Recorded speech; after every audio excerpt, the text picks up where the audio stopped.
Peggy 18.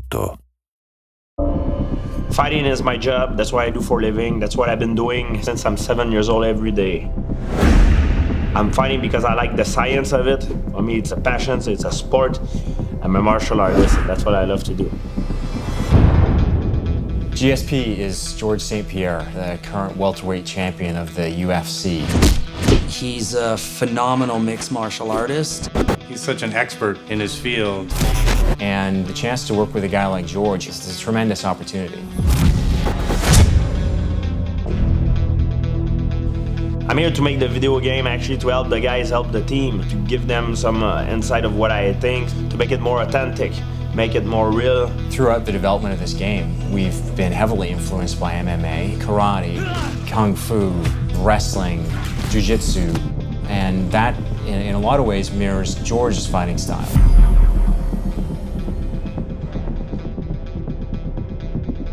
We took George through the story of the game, the characters, the world itself, and then got into the fighting. The fighting scene are so realistic. It's like the real thing, you know. I like the way the transition between the striking and the takedown is done. It's very fluid. Anything that glows red when you've got a character grappled is a piece of the environment that you can use. So you can use a chair, you can take your opponent and throw him in a in a fish tank or in a grinder. Oh my God!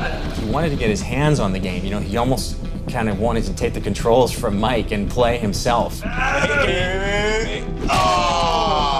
It was like the dark side of George wanted to bust loose. Like me, when I play video game, I like to be a villain. In life, I'm a good person, but when I play, I'm like the most evil person I can be.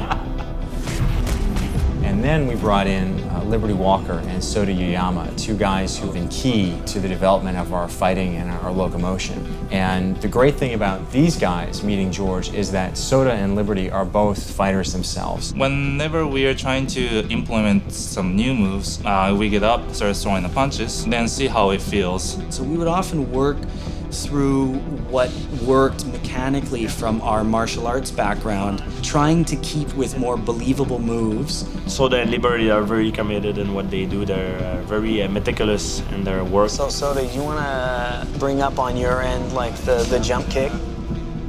When you sprint in towards the enemy and you push the striking button and there's a jump kick that comes out. It's a little bit problematic for us just visually. We weren't quite happy with it, but we couldn't quite articulate what was wrong with it. So you can see it in slow-mo. Okay, I see the problem. Go ahead.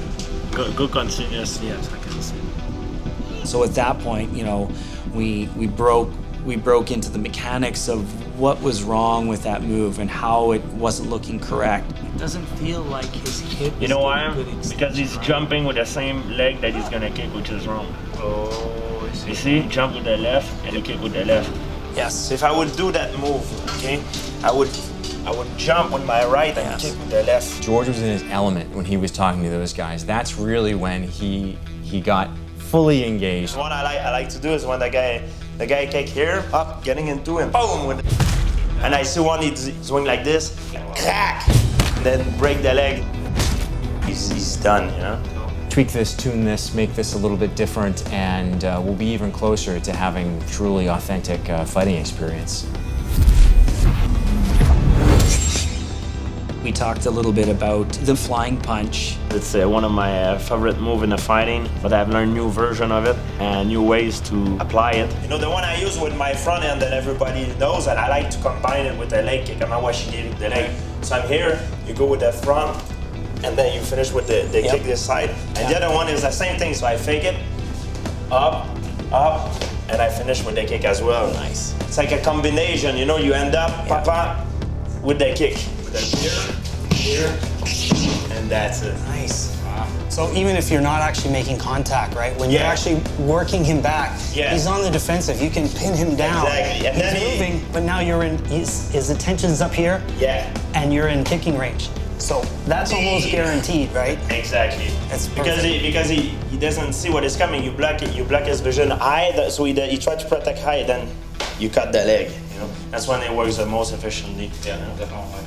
He helped us refine the flying punch in the animation, and then we implemented in our game. Oh my God, you guys did a great job, like seriously. maybe he can pick up the control and try out the GSP. Try it out, yeah. If you want to fight multiple guys, I can give you 3 or 4 guys. Yeah, send me another one. Yeah, there you go. Well, you know what?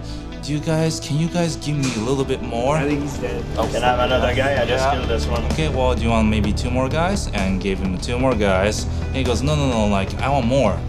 How many can you put on this? And you do like their matrix, like.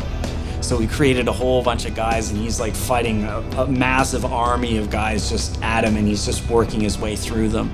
George absolutely helped us take the game to, I think, just another level. Having a guy who really embodies what MMA is today come in and actually help us tweak up our fighting, which is really the cornerstone of the gameplay experience. Doing more and more stuff like that is crucial for game development, and actually getting to meet the experts in the field and the people who really live that lifestyle and understand that lifestyle. And the fact that we actually have stuff in the game that's representative of him. Oh, my fighting shorts. You got it, man. That's the main thing about it. The reason why we play game is to entertain ourselves, to have fun.